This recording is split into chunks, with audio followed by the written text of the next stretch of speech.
Të nderuar nxënës, mirë se erdhët në e-klasa. Për shkak të kushteve dhe rrethonave të krijuara, ku tash i tërë globi po përballet me pandeminë si shkak i sëmundjeve infektive, tashmë i njohur si COVID-19.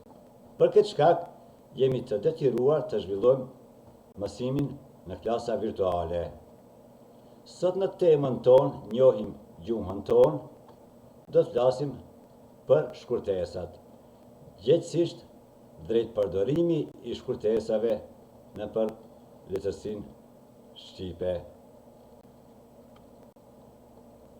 Parashtrohet pyetja: çka janë shkurtesat në gjuhën shqipe?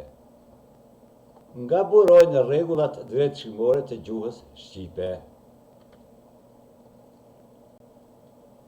Të gjitha rregullat drejtshmëore të gjuhës shqipe burojnë nga drejtshkrimi i gjuhës shqipe i Kongresit të Tiranës, që është mbajtur në vitin 1972. Çka është vendosur në atë kongres? Çfarë vendime janë sjellë, do të shohim në vijim. Do të thotë, në Kongresin e Tiranës është bërë unifikimi i gjuhës shqipe, shkryrja e di dialekteve tosk dhe geg në një gjuhë të unifikuar në një gjuhë standarde shqipe. Në gjuhën tonë, ne shpesh herë përdorim edhe shkurtimet e ndryshme. Në shënimet e më poshtme, do t'ju njoftojmë me disa rregulla përdorimi të shkurtesave. Shënimi do të ketë për qëllim që t'ju pajisim me njohuri të reja rreth kësaj teme.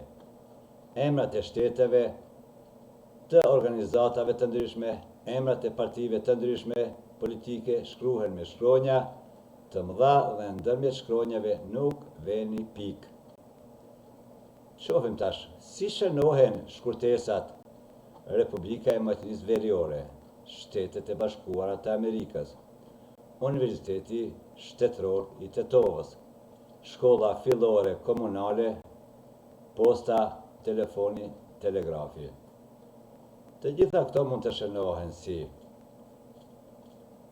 RMV, SHBA, USHT, SHFK, PTT. Këtë po i tregojmë në vazhdim. Ja pra. RMV, SHBA, USHT, NATO, OKB, PTT, UNICEF, SHFK, UNESCO e tjerë. Të nderuar nxënës, po shihni tash këtu se të gjitha këto shkurtesa janë shkruar me shkronja të mëdha, pa përdorur pika ndërmjet shkronjave. Në rast se shënohet shkurtesa e një institucioni ose ndonjë organizate pranë shkurtesës, atëherë përdoren pikat si për shembull SHFK A pik Z pik Çajupi ose SHFK H pik Prishtina e tjerë. Si shënohen emrat e popujve, të ditëve të javës, të muajve, të stineve të vitit. Emrat e popujve, të ditëve të javës, të muajve, të stineve të vitit, nxënës të nderuar, shkruhen me shkronjë të vogël. Për shembull, shqiptar, e hën, e premte, janar, mars, pranver, dimër e tjerë. Si shkruhen fjalët si bie fjala, dora vet, era e re, për shembull të shihni tash në shembull na vijmë.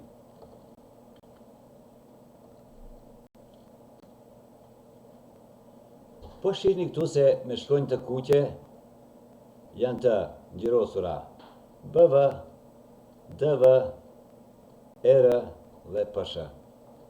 Këtu po shihni se vetëm se ka pikë ndërmjet dy shkronjave.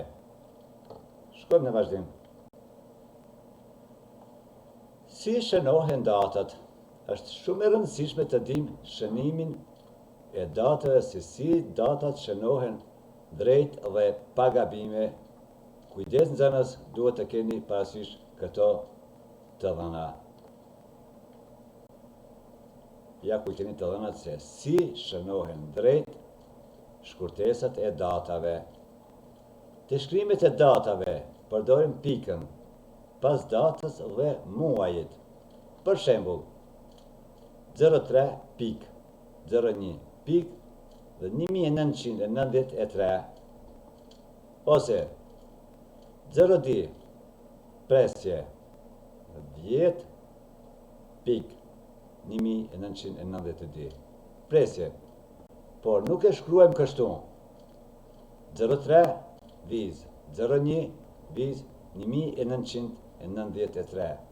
Ose shpeshherë hasim duke shkruar dhe në këtë formë. 02 fraksion 10 fraksion 1992. Do thotë, këto dy të fundit janë gabim të shkruar dhe nuk guxojmë t'i praktikojmë në shkrimet e tona të përditshme. Kur shkruajmë data pas emrit të vendit, vihet presja dhe data shënohet kështu. Struk presje 03 pik 01 pik 1993. Ose kështu. Struk presje më 2 dhjetor 1992 e tjerë.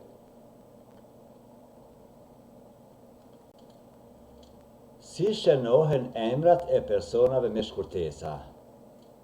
Si që pam edhe në rastin e mëhershëm, po të njëjtin shembull. Kur shkruajmë emrat e personave pas shkronjës së parë të emrit, kur atë shkruajmë shkurtimisht, përdorim pikën. Për shembull, N pik Frashëri, F pik Konica, M pik Isaku. Do të bëhet fjalë për shkrimtarin e madh Naim Frashëri, Faj Konica dhe Murat Isaku e tjerë. Shkojmë në shembullin tjetër. Si shënohen fjalët që shënojnë grad a profesion? Të shohim në vazhdim.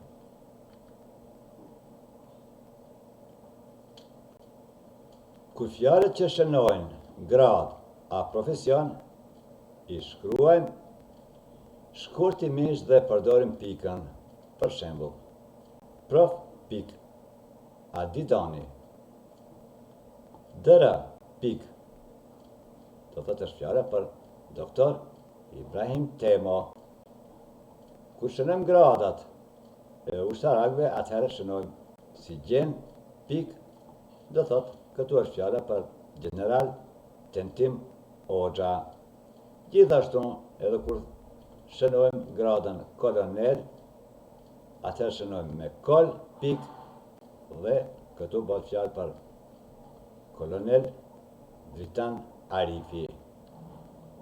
Shkojmë në shembullin në vijim. Si shënohen shkurtesat e emrave të njësive të masave? Do shohim në shembull në vijim.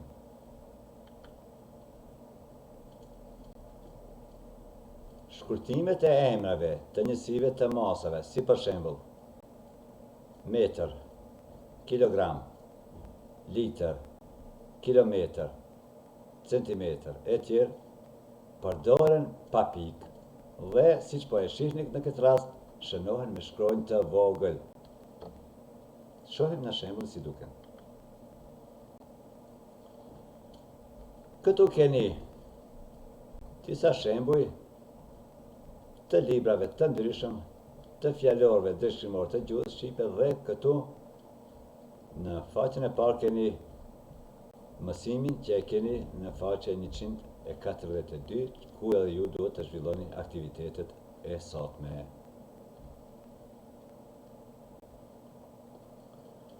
Për në fond, detyrë shtëpie. Fjalit shkruaj shkurtimisht. Republika e Maqedonisë së Veriut, Organizata e Kombeve të Bashkuara. Gjithashtu shëno ditëlindjen tënde duke përdorur shkruetesat. Emrin e shkollës tënde, siç patëm edhe në shembull e më sipër se si shënohet emri i shkollës me shkurtesa. Më në fund, po i paraqes dy linqe në linkun e parë të ditë edhe njëri dhe tjetri ka të bëjë me aktivitetet interaktive që ju do t'i zhvilloni në detyrë shtëpie për thellimin e njohurive tuaja të mëtutjeshme. Faleminderit, këtu po përfundojmë leksionin e sotëm. Miru pafshim dhe mirëmbëjtje dhe shihemi në leksionin e radhës.